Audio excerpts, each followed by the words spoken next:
లక్ష్మి గారు క్వశ్చన్స్ అండి. ఒకటి అడుగుతున్నా.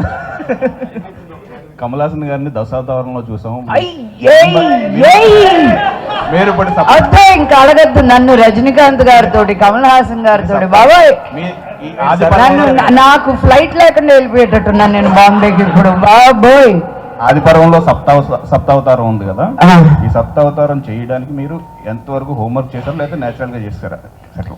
ఉండదండి, న్యాచురల్గా అంటే నీ వాయిస్ డిఫరెన్స్ ఉంటుంది, మీ హెయిర్ డిఫరెన్స్ ఉంటుంది, మీ స్కిన్ డిఫరెన్స్ ఉంటుంది.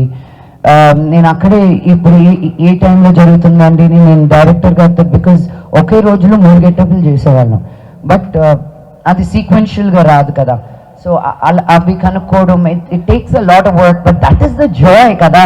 నేను చాలా ఇంట్రెస్ట్ తీసుకున్నాను క్యారెక్టర్లో, అంటే ఒక ఆర్టిస్ట్గా చేసేది అదే.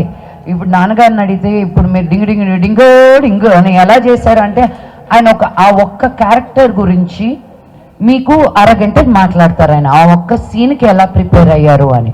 ఒక ఆర్టిస్ట్కి ఇట్స్ ప్లే గ్రౌండ్. మీరు ఒక క్యారెక్టర్ ఇచ్చినప్పుడు ఎన్ని రకాలుగా ఎన్ని విధాలుగా చెయ్యొచ్చు అనేది ఒక ఎక్సైట్మెంట్ అనమాట. సో నాకు చాలా ఇష్టం. నా గోర్ల దగ్గర నుంచి వేసుకునే కమ్మల దగ్గర వరకు ఐ టేక్ చాలా చాలా చాలా కేర్.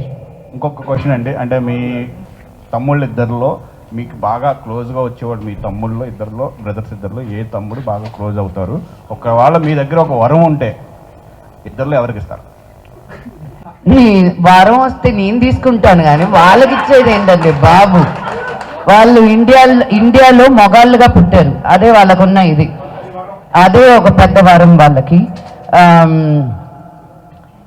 కుడికన్నా ఎడం కన్నా అని అడిగి నన్ను ఇంట్లోకి రానికుండా చేసేటట్టున్నారు.